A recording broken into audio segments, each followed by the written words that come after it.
اپنے من میں ڈوب کر پا جا سراغ زندگی. قرآن کیا کہتا ہے؟ وَفِي أَنفُسِكُمْ أَفَلَا تُبْصِرُونَ. اور تیسری اہم ترین آیات کیا ہے؟ آیات قرآنیہ. ان تینوں میں گہرا ربط ہے. آیات آفاقی، آیات انفسی، آیات قرآنی. ان میں تدبر کے ذریعے، غور و فکر کے ذریعے انسان ایمان حاصل کرے. یہ ٹاپ کا ایمان ہے، یہ انٹلیکچوئلز کا ایمان ہے، یہ صدیقین کا ایمان ہے. نمبر 2، ایک ایمان ہے عوام کے لیے، اس کے دو راستے ہیں. نمبر 1، صاحب یقین کی صحبت. جس کے اندر یہ ایمان پیدا ہو چکا ہو، آپ اس کے قریب رہیے. اگر بھٹی کے سامنے بیٹھیں گے حرارت پہنچے گی، اگر آپ برف کی سل کے قریب ہوں گے ٹھنڈ پہنچے گی. صاحب ایمان کی صحبت اختیار کریں گے، ایمان سرات کریں گے. یہ ہے عوام کی صحبت. کونوا مع الصادقین، ان کی صحبت اختیار. تیسرا ذریعہ ہے جو ہمارے لیے خاص طور پر جو مسلمان پیدا ہوئے. اب ایک بچہ ہے 7 سال کا، آپ نے نماز پڑھنے کی عادت ڈال دی، پڑھ رہا ہے، اگرچہ غیر شعوری عمر سے شروع کر دیا. اس کو روزہ رکھتا ہے، 9 برس کا ہو گیا، روزہ رکھنا شروع کیا. یہ اعمال جو ہیں ان سے بھی ایک یقین پیدا ہوتا ہے. جیسے یقین سے عمل پیدا ہوتا ہے، ایسے ہی عمل سے بھی یقین پیدا ہوتا ہے. جب مداومت کرتے رہیں گے اس پر تو اس سے بھی ایک یقین کی کیفیت انسان میں پیدا ہو جاتی ہے. سورہ حجرات میں جو بحث آئی ہے اس کے آخر میں یہی ہے کہ اے نبی، یہ بدو جو دعوے دار ہیں ایمان کے، یہ آپ پر احسان دھر رہے ہیں. یمنون علیک ان اسلموا قل لا تمنوا علی اسلامکم بل اللہ یمن علیکم ان ہداکم للایمان ان کنتم صادقین. یہ آپ پر احسان دھر رہے ہیں کہ ایمان لے آیا. نبی ان سے کہیے مجھ پر اپنے ایمان کا کوئی احسان نہ دھرو، اپنے اسلام کا، بلکہ اللہ تم پر احسان دھرتا ہے کہ اس نے تمہیں ایمان کے راستے پر ڈال دیا ہے. جب اسلام پر آ گئے ہو تو عمل کرتے رہو گے. ان تطیعوا اللہ ورسولہ، اگر عمل کرتے رہو گے تو اس عمل کے ذریعے سے بھی تمہارے اندر ایمان پیدا ہو جائے گا. تو یہ 3 راستے ذہن میں رکھیے. جو عوام ہے، غور و فکر، سوچ بچار، اس کی صلاحیت نہیں یا مواقع نہیں، ان کے لیے یہ 2 راستے ہیں، یقین بذریعہ عمل اور یقین بذریعہ صحبت. یہاں سے اٹھا رہے ہیں لوگوں کو، بار بار یہی آ جاتے ہیں. لیکن ان کو دقت ہوتی ہے. یہاں پہ کوئی صاحب پہلے سے روک دیا کرے نا، جو بات میں گڑبڑ ہوتی ہے. تو ایک ایمان ہے انٹلیکچوئلز کا، صدیقین کا، جن کو قرآن کہتا ہے اولو الالباب الذین یعقلون. ان فی خلق السماوات والارض واختلاف اللیل والنہار لآیات لأولی الالباب. ہوش مندوں کے لیے، عقل مندوں کے لیے، غور و فکر کرنے والوں کے لیے، اصحاب دانش و بینش کے لیے ہماری کائنات میں ہماری نشانیاں ہیں. غور کرو اور ہمیں پہچانو، خود اپنے اندر جھانکو اور ہمیں پہچانو. اور ہماری آیات جو ہیں ہمارے کلام کی، اس کی آیات جو ہیں ان میں وہ ایمان رچا بسا ہوا ہے. ان پر غور کرو، غوطہ زنی کرو. قرآن میں ہو غوطہ زن اے مرد مسلمان. یہ ہے ٹاپ کا ایمان، یہ ہے اصل وہ ایمان کہ جو مطلوب ہے. اب باقی حضرات جو ہیں ان کے قریب رہیں گے، ایمان حاصل کر لیں گے، اور جو اعمال اللہ نے بتائے ہیں ان پر عمل کرتے رہیں گے، ایمان حاصل. اب دوسری بات کی طرف آئیے. نفاق سے کیسے بچا جائے، اس کے لیے بھی 3 عمل ہیں. پہلی چیز اور 2 چیزیں تو وہ ہیں کہ جو سورہ منافقون ہی کے دوسرے رکوع میں بیان ہوئی. پریونشن کیسے ہوگی، بچو گے کیسے؟ دوام ذکر، اللہ کو یاد رکھو. یا ایھا الذین آمنوا لا تلہکم اموالکم ولا اولادکم عن ذکر اللہ ومن یفعل ذلک فاولئک هم الخاسرون. دل کو غفلت میں مت آنے دو. دل غافل ہوگا، شیطان کا ڈیرا بن جائے گا. وہ دوام ذکر میں، البتہ یہ ذہن میں رکھیے کہ دوام ذکر کا ذریعہ کیا ہے، اس میں مغالتے ہیں لوگوں کو. جو سب سے بڑا ذکر ہے اس کو بھولے ہوئے ہیں، اور جو تیسرے چوتھے نمبر کا ذکر ہے اس کو سمجھ بیٹھے ہیں کہ بس یہی ذکر ہے. سب سے بڑا ذکر، مجسم ذکر قرآن ہے. الذکر انا نحن نزلنا الذکر وانا له لحافظون. وہ الذکر کون سا ہے؟ قرآن. اسی کو فرمایا، میں نے وہ آیت سنائی تھی کہ لوگ تنزیہ کہتے تھے، یا ایھا الذی نزل علیہ الذکر انک لمجنون. حضور سے مخاطب ہوا کہتے ہیں فلاں جس کے اوپر کے اس کے خیال کے مطابق ذکر نازل ہوا ہے، ہم تو تمہیں پاگل سمجھتے ہیں. وہاں بھی لفظ کیا ہے؟ الذکر. تو معلوم کیا ہوا؟ انا انزلنا الیک الذکر لتبین للناس ما نزل الیہم. یہ الذکر ہے، تو اس سے بڑا ذکر کوئی نہیں.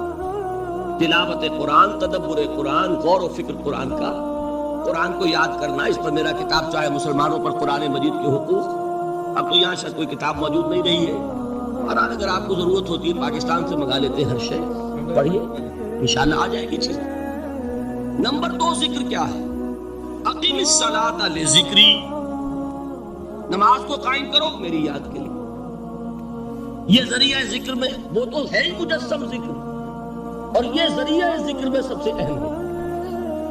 یہ عملی ذکر بھی ہو رہا ہے اور قولی بھی ہو رہا ہے. سورہ فاتحہ پڑھی آپ نے، قرآن شریف کی کچھ آیات پڑھی، پھر رکوع کیا. یہ رکوع جو ہے یہ آپ کا عملی ذکر ہے کہ آپ نے اپنے وجود سے اللہ کی عظمت کو تسلیم کیا. پھر آپ سجدے میں گرے، یہ آپ کا عملی ذکر ہے کہ اپنے وجود سے آپ نے اللہ کی عظمت کو اور تسلیم کیا. تیسری چیز ہے مسنون دعائیں اور مسنون اذکار جو حضور سے ثابت ہے. ہمارے ہاں کیا ہو گیا؟ مجھے فلاں بزرگ نے یہ چیز بتائی ہے، وہ تو پڑھتے چلے جا رہے ہیں. نہ قرآن سے دلچسپی، نہ اذکار مسنونہ سے دلچسپی. ادعیہ معصورہ. آپ غور کریں گے کہ زندگی کے ہر عمل کے لیے حضور کی دعا موجود ہے. صبح اٹھے دعا ہے، آنکھ کھلتے بیت الخلاء میں داخل ہونے لگے دعا ہے، نکلے دعا ہے، وضو کرنے بیٹھے دعا ہے، فارغ ہوئے دعا ہے، مسجد کے لیے گھر سے نکلے دعا ہے، مسجد میں داخل ہوئے دعا ہے. مسجد میں تو ہے ہی ذکر، نماز ہے، تلاوت ہے. باہر نکلے دعا ہے، گھر میں داخل ہونے لگے پھر دعا ہے. سواری پر سوار ہو رہے ہیں دعا ہے، اتر رہے ہیں دعا ہے، شیشہ دیکھ رہے ہیں دعا ہے، کپڑے پہن رہے ہیں دعا. زندگی کا کوئی عمل نہیں یہاں تک کہ جو تعلق زن و شو ہے، جس کو کہ خالص حیوانی بات سمجھا جائے گا، اس کے لیے بھی دعا ہے. غفلت میں وہ کام بھی نہیں کرتا. سمجھ رہے ہیں آپ؟ اب آپ غور کیجئے، اس میں کوئی اضافی وقت نہیں لگا، کوئی اضافی پوسچر اختیار نہیں کیا آپ نے، یوں بیٹھو، اس طرح بیٹھو، یوں کرو. کوئی آپ کا وقت اضافی نہیں لگا. جو کام کر رہے ہیں اور آپ اللہ کو یاد کر رہے ہیں، اور وہ اللہ کی یاد اس کام کی مناسبت سے ہے. ان ادعیہ معصورہ سے 2 تعلق جڑ گئے انسان کے.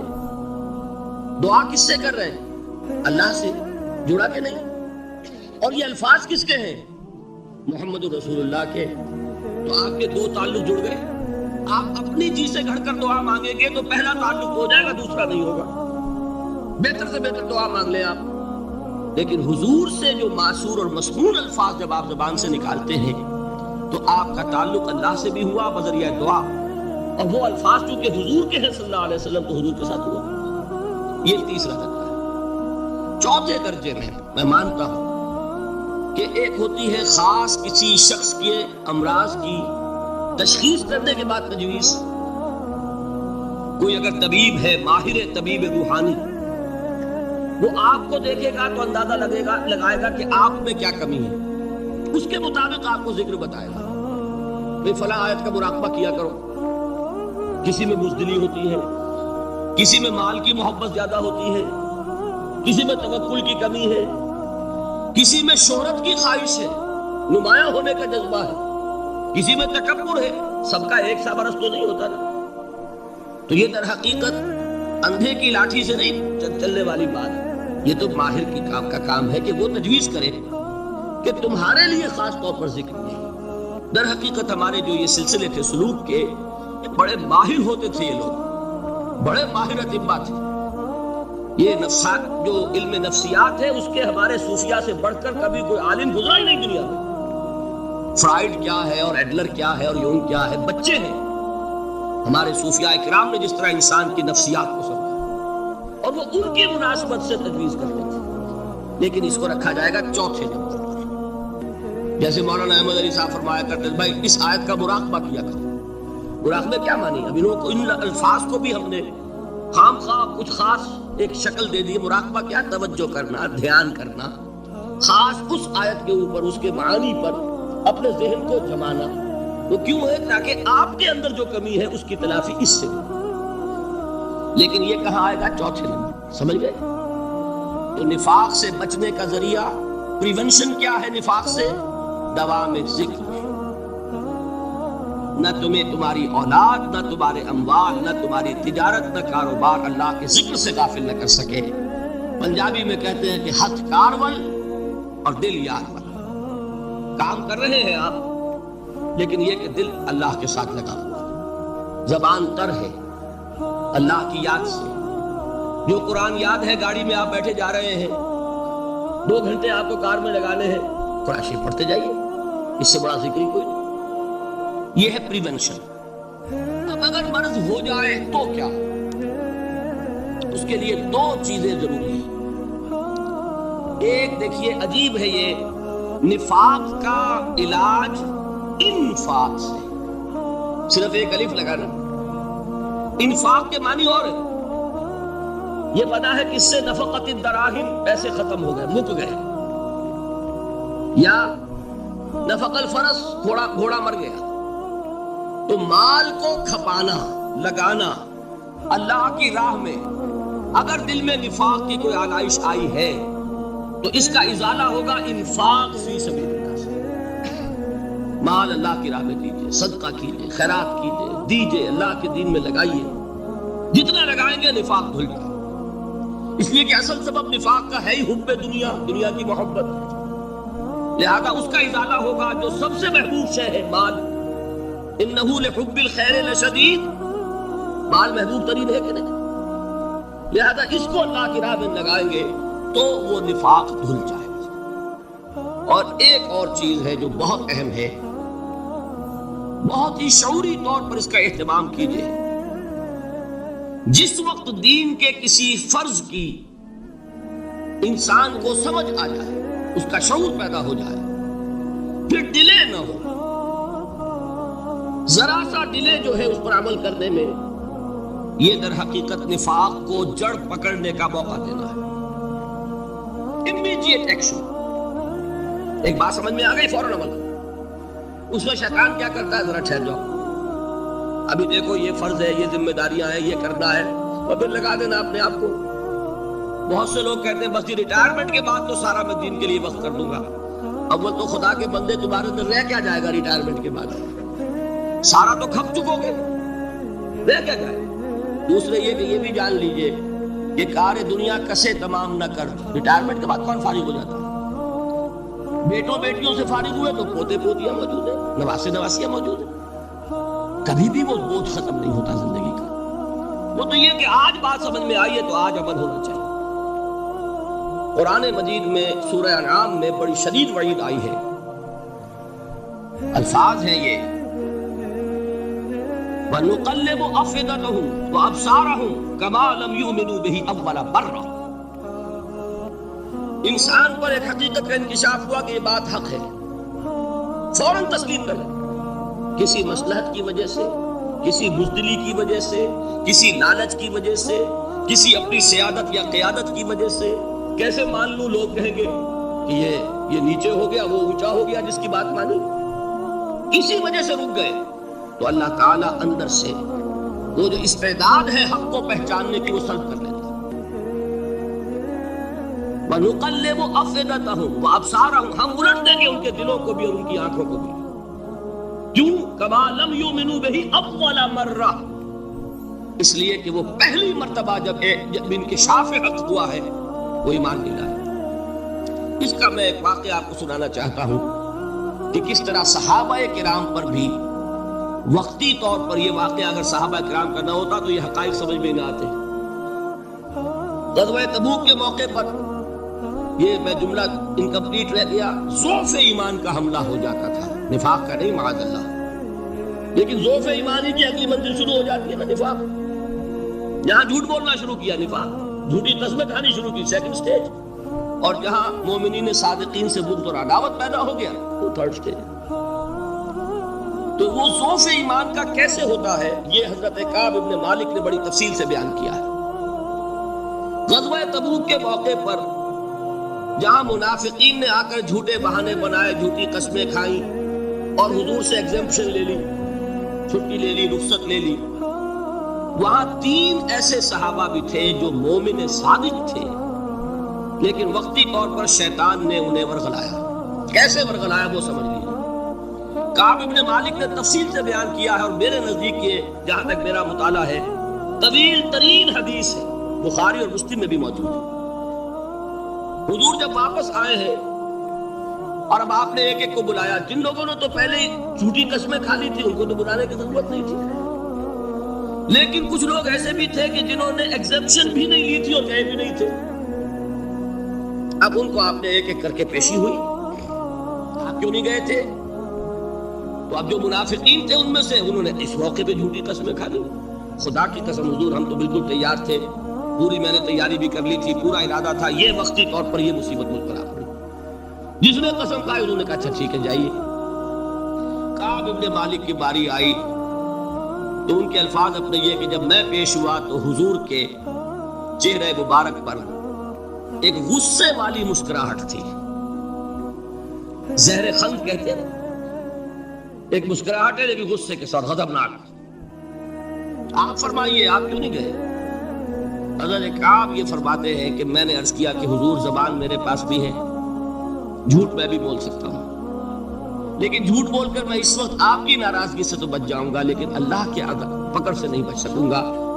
میں اعتراف کرتا ہوں کہ جتنا صحت مند میں اس زمانے میں تھا کبھی نہیں تھا، جتنا فارغ البال اس وقت تھا کہ میرے پاس ساز و سامان موجود تھا راستے کے لیے، اتنا میں کبھی نہیں تھا۔ لیکن ہوا کیا؟ ہوا یہ کہ مجھے میرے نفس نے، شیطان نے پٹی پڑھائی۔ وہ پٹی کیا پڑھائی؟ کہ حضور تو 30,000 کے لشکر کے ساتھ چلیں گے تو لشکر تو سلولی موو کرے گا نا، تمہارے پاس بڑی تگڑی، بڑی توانا صحت مند اونٹنی ہے، تم ذرا 2 دن بعد چلنا تیزی کے ساتھ اور حضور سے مل جانا، بس یہ تاخیر کا حربہ۔ تو انہیں خیال آیا کہ ابھی 2 دن گھر کی ٹھنڈی چھاؤں ہے، میں یہاں پہ جو آرام ہے وہ کر لوں۔ مجھے جگر کا شعر یاد آیا ہے کہ تپتی راہیں مجھ کو پکارے، دامن پکڑے چھاؤں گھنیری۔ ایک طرف فرض کی پکار ہے، اس میں تو ظاہر بات ہے کہ وہ تپتی راہیں ہیں، لا تنفروا فی الحر سنا چکا ہوا ہے۔ یہاں گھر میں، نخلستان میں، کھجوروں کی چھاؤں میں، اہل و عیال میں یہ ٹھنڈی چھاؤں جو ہے یہ پکڑ رہی ہے، بھائی 2 دن ٹھہر کے چلے جانا، ٹھیک ہے، کوئی نیت میں خرابی نہیں ہے نا۔ اس کے بعد پھر جب ابھی 2 دن اور ٹھہر جاؤ، یہ تو بڑا لمبا سفر ہے، ذرا تیز اور دوڑ لینا۔ تو فرماتے ہیں کہ حضور میں اسی طریقے سے تاخیر و تعویق میں پڑا رہا، یہاں تک کہ ایک روز اچانک مجھ پر یہ چیز منکشف ہوئی کہ تو میں چاہے کتنا بھی تیز چل لوں میں آپ سے نہیں مل سکتا، میرے اعصاب ڈھیلے ہیں، اس طرح میں محروم رہ گیا۔ حضور نے بائیکاٹ کا حکم دیا صحابہ کو، 3 صحابہ تھے ایسے، 2 اور تھے جنہوں نے اسی طریقے سے اعتراف کیا۔ حضور نے حکم دے دیا کوئی ان سے گفتگو نہ کرے، سوشل بائیکاٹ، بڑی سخت سزا تھی جو دی گئی ہے، اس کی بڑی تفاصیل ہے، اللہ تعالیٰ شوق دے تو وہ حدیث پوری پڑھی ہے، میں نے تو 2 جمعوں میں ایک مرتبہ صرف اس ایک حدیث کو بیان کیا تھا، شاید کہیں کیسٹس ہوں میرے ہاں، ہمارے نمبر کوئی مجھے یاد نہیں ہے، لیکن یہ بڑی عجیب حدیث ہے۔ لیکن اس میں جو اصل سبق ہے وہ کیا ہے؟ اس طریقے سے شیطان لے تو لال، تاخیر، تعویق، ابھی کیا جلدی ہے، ذرا اس کام سے فارغ ہو لو، ذرا پھر ترافی کر لینا، ذرا زیادہ زور سے کام کر لینا، یہ وہ چیز ہے کہ جو وہ تو خیر صحابی تھے بچ گئے، اگر وہاں جھوٹی قسم بھی کھا دیتے تو گئے تھے۔ یہ تو اتنا ہی ہے نا، مردی و نامردی قدم فاصلہ دارت، اس میں تو یہی ہے کہ ذرا ایک جھوٹی قسم کھا دیتے، جھوٹے بہانہ بنا دیتے تو اب ضعف ایمان نہ رہتا، وہ نفاق کی طرف شروع ہو جاتا۔ وہ اللہ تعالیٰ نے ان کو بچایا، لیکن یہ کہ ہم کیسے بچیں گے اگر ہم نے یہ روش اختیار کی؟ لہذا 3 کام، دوام ذکر نمبر 1، اس کی میں شرح کر چکا ہوں، 4 اذکار یاد کر لیجئے گا ان کو۔ ورنہ کیا فائدہ۔ نمبر 2 انفاق فی سبیل اللہ، نفاق کا علاج انفاق سے۔ نمبر 3 یہ عادت اپنے اندر پیدا کیجئے شعوری طور پر کہ جب ایک حقیقت واضح ہو جائے فوراً اعتراف کہ ہاں بھائی بات ٹھیک ہے یار، جب ایک فرض کا احساس ہو جائے فوراً اس کی ادائیگی کے لیے آغاز۔ تاخیر و تعویق ہے کہ جس سے پھر نفاق کو موقع ملتا ہے۔ اللہ تعالیٰ مجھے اور آپ کو حقیقی ایمان عطا فرمائے اور نفاق سے بچائے رکھے۔ اب آئیے حقیقت و اقسام شرک۔ دیکھیے ہر شخص یہ جانتا ہے کہ اسلام دین توحید ہے۔ ایک لفظ میں اگر کہیں گے تو اسلام کا سب سے بڑا وصف، سب سے بڑی علامت توحید۔ مجھے اقبال نے کہا کہ توحید کی امانت سینوں میں ہے ہمارے، آسان نہیں مٹانا نام و نشاں ہمارا۔ تو توحید ہے، توحید کی ضد ہے شرک۔ ٹھیک، اس سے میں ایک نتیجہ نکالتا ہوں، کوئی مسلمان جان بوجھ کر مشرک نہیں ہو سکتا۔ یہ میرا نتیجہ ہے، جان بوجھ کر مشرک نہیں ہو سکتا۔ وہ شرک میں مبتلا ہوگا تو ناسمجھی میں ہوگا، نادانی میں ہوگا، وہ اسے شرک نہیں سمجھے گا۔ یہ ممکن نہیں ہے کہ کوئی مسلمان ہو، گیا سے گیا مسلمان، گزرا سے گزرا مسلمان، گھٹیا سے گھٹیا مسلمان، لیکن وہ شرک کو شرک سمجھتے ہوئے اس پہ آلودہ ہوتا کیا سمجھ میں نہیں آتا کہ شرک۔ تو ضرورت بہت ہے کہ ہم یہ پہچانے کہ یہ شرک ہے کیا۔ دوسری بات یہ جان لیجئے، ہمارے دین میں ناقابل عفو جرم کون سا ہے؟ 2 مرتبہ بیان فرمایا گیا سورہ نساء میں صرف، ان اللہ لا یغفر ان یشرک بہ ویغفر ما دون ذلک لمن یشاء۔ اللہ تعالیٰ اسے تو ہرگز نہیں بخشے گا کہ اس کے ساتھ شرک کیا جائے، ہاں اس سے کم تر جس کو چاہے گا معاف فرما دے گا۔ نوٹ کر لیجئے، اس کی بھی اندر بھی اوپن لائسنس نہیں ہے کہ بقیہ سارے گناہ لازماً معاف کر دے گا، یہ نہیں ہے۔ اس سے تو آپ میں جرت پیدا ہو جائے گی، باقی سب کیے جاؤ، یہ نہیں۔ جس کو چاہے گا بخش دے گا، لیکن امید ضرور دلا دی کہ شرک سے کم تر کوئی گناہ ہو تو اس کی بخشش کی بغیر توبہ کے اللہ تعالیٰ نے امید دلائی۔ توبہ سے تو شرک بھی معاف ہو جائے گا۔ اس سے مراد کیا ہے؟ بغیر توبہ کے۔ اللہ تعالیٰ نے فرمایا کہ اور گناہوں کے بارے میں تو امید کی جا سکتی ہے، لیکن شرک کے بارے میں ہرگز نہیں۔ اہمیت واضح ہو گئی مزید۔ نمبر 3، اس شرک کی ہماگیریت کا عالم یہ ہے کہ سورہ یوسف کی آیہ مبارکہ ہے، وَمَا يُؤْمِنُ أَكْثَرُهُمْ بِاللَّهِ إِلَّا وَهُمْ مُشْرِكُونَ۔ انسانوں کی اکثریت کا حال یہ ہے کہ وہ اللہ پر ایمان نہیں رکھتے مگر کسی نہ کسی قسم کے شرک کے ساتھ۔ یہ یونیورسلٹی ہے اس کی کہ اللہ کو بھی مان رہے ہیں لیکن کسی نوع کا شرک جو ہے وہ بھی لگا رکھا ہے۔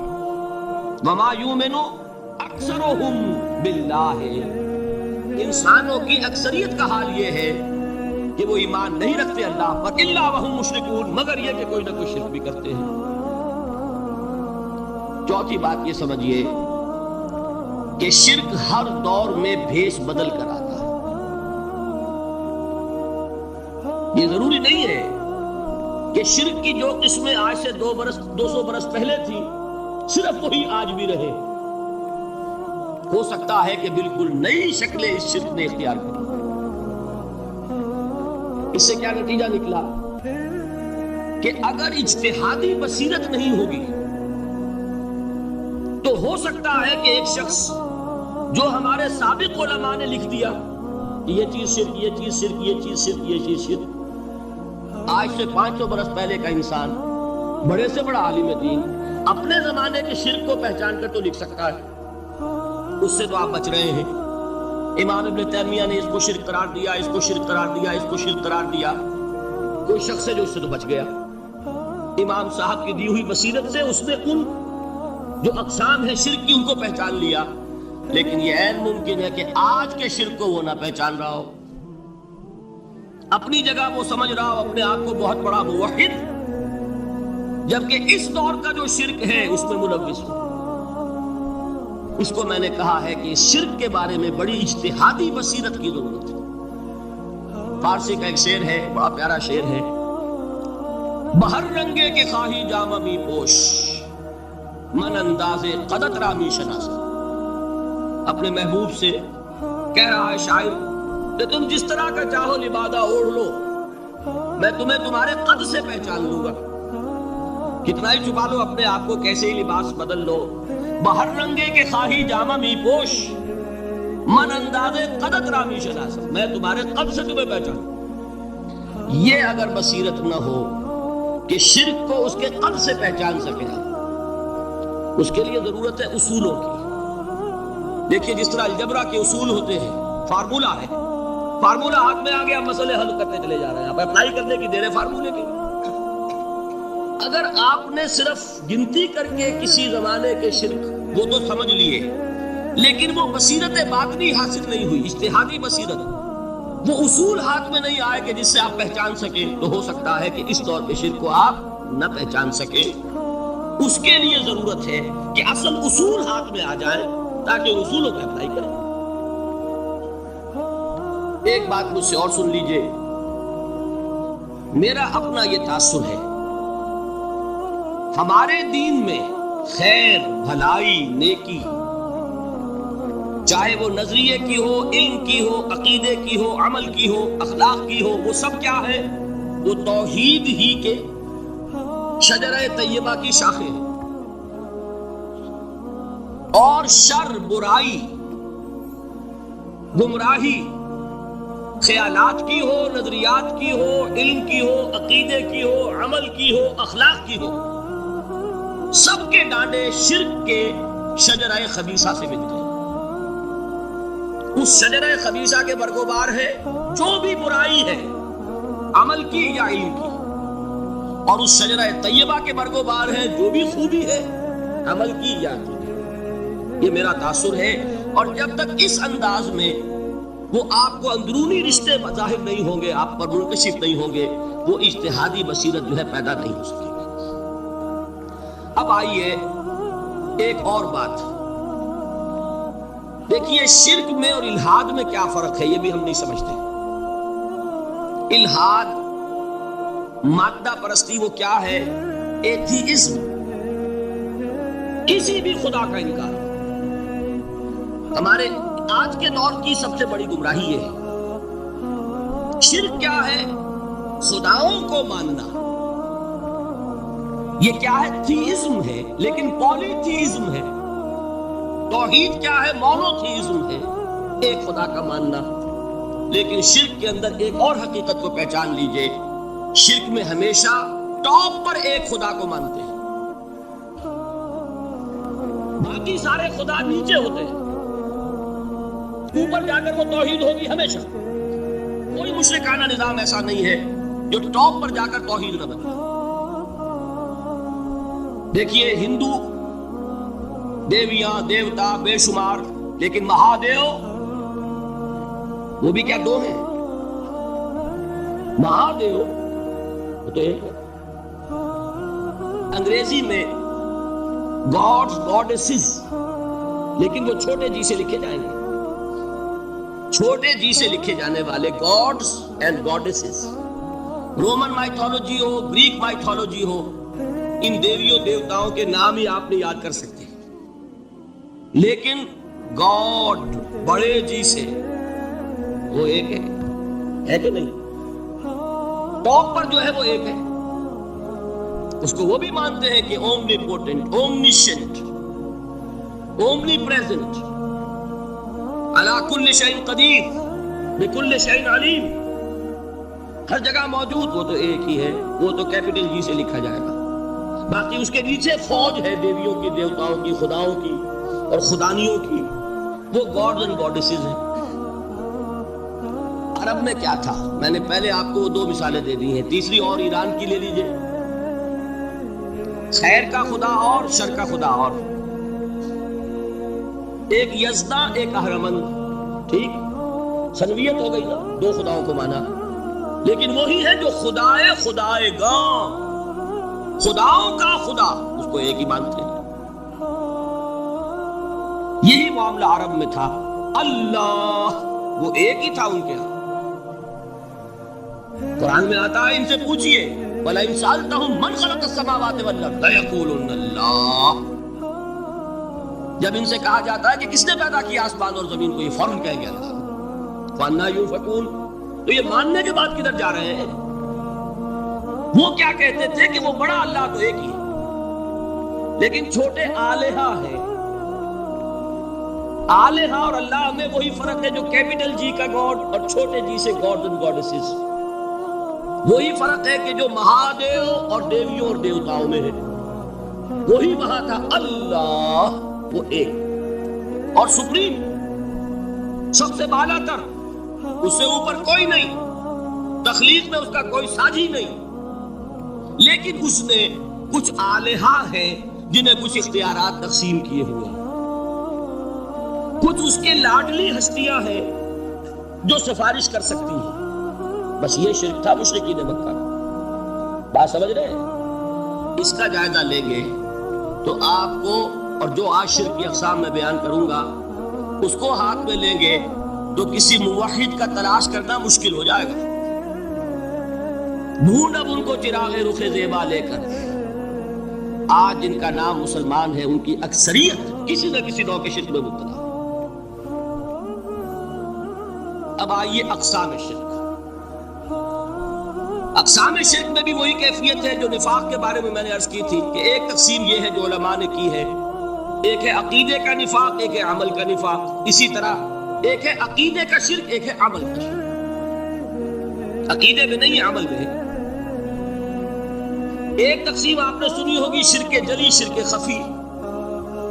ایک ہے ننگا شرک، کھلم کھلا شرک. ایک ہے چھپا ہوا شرک جو نظر نہیں آتا. لیکن ایک مغالطہ اپنے دل سے نکال دیجئے، بعض لوگ شرک خفی کو شرک نہیں سمجھتے.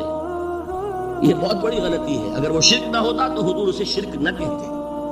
کوئی اور لفظ، عربی زبان کا دامن جو ہے محدود نہیں ہے، پھر اس کے لیے کوئی اور لفظ اختیار فرمایا جاتا ہے وہ شرک. لیکن ایک شرک ہے جلی جو نمایاں ہے، نظر آ رہا. ایک ہے شرک خفی جو نظر نہیں آ رہا.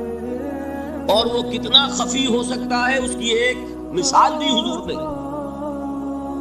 شرک خفی اتنا خفی ہو سکتا ہے، ذرا مبالغہ دیکھیے جو حضور نے بات کو سمجھانے کے لیے مثال میں جو مبالغہ اختیار فرمایا. ایک سیاہ اندھیری رات میں ایک سیاہ پتھر پر ایک سیاہ چیونٹی کو رینگتے ہوئے دیکھنا جتنا مشکل ہے اتنا ہی شرک خفی کا پہچاننا مشکل ہے.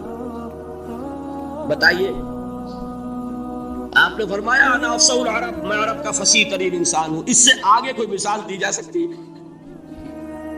اندھیری رات، تاریک رات، پتھر سیاہ، چیونٹی سیاہ، کون دیکھ سکتا؟ جتنا اس کو دیکھنا ناممکن ہے اتنا ہی شرک خفی کا پہچاننا مشکل ہے. گویا کہ اس سے تو اللہ ہی بچائے گا تو انسان بچے گا. ایک آخری بات تمہیداً اور عرض کر دوں، پھر میں چلوں گا اقسام پر. میری جو باتیں آپ کے سامنے آئی اس سے ایک منطقی نتیجہ نکلتا ہے. کوئی شخص اگر حقیقتاً شرک سے بچ جائے، واقعتاً شرک سے بچ جائے، ہر قسم سے بچ جائے، اس سے بھی اوپر کوئی انسان ہوگا. گویا کہ یہ آخری منزل ہے. یا یوں کہیے کہ جس شخص کے بارے میں اللہ تعالیٰ یہ مان لے کہ میرا یہ بندہ شرک سے بری ہے، اس سے بڑی سند کوئی ہے؟ دی ہائیسٹ ٹیسٹیمونیل، سب سے بڑی سند، سب سے بڑی تعریف جو بندے کی ہو سکتی ہے وہ کیا ہے؟ یہ مشرک نہیں. یہی وجہ ہے، دیکھیے آپ قرآن مجید میں حضرت ابراہیم کے ذکر میں دیکھیں گے. ابراہیم کا مقام کیا ہے؟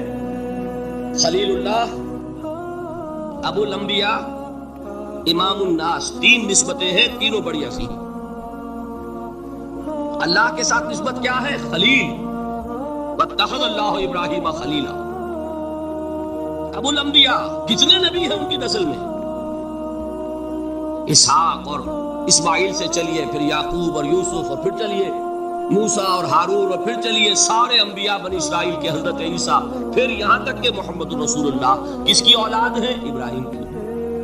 ابو الانبیاء۔ اور نمبر 3 انی جاعلک للناس اماما، امام الناس۔ اور قرآن میں جو سب سے بڑی سند انہیں دی جاتی ہے وہ کیا؟ وما کان من المشرکین، تو ابراہیم مشرکین میں سے نہیں تھے۔ معلوم ہوا کہ یہ سب سے بڑی سند ہے، سب سے بڑا سرٹیفکیٹ ہے، سب سے بڑا ٹیسٹیمونیل ہے جو اللہ کی طرف سے کسی کو مل جائے۔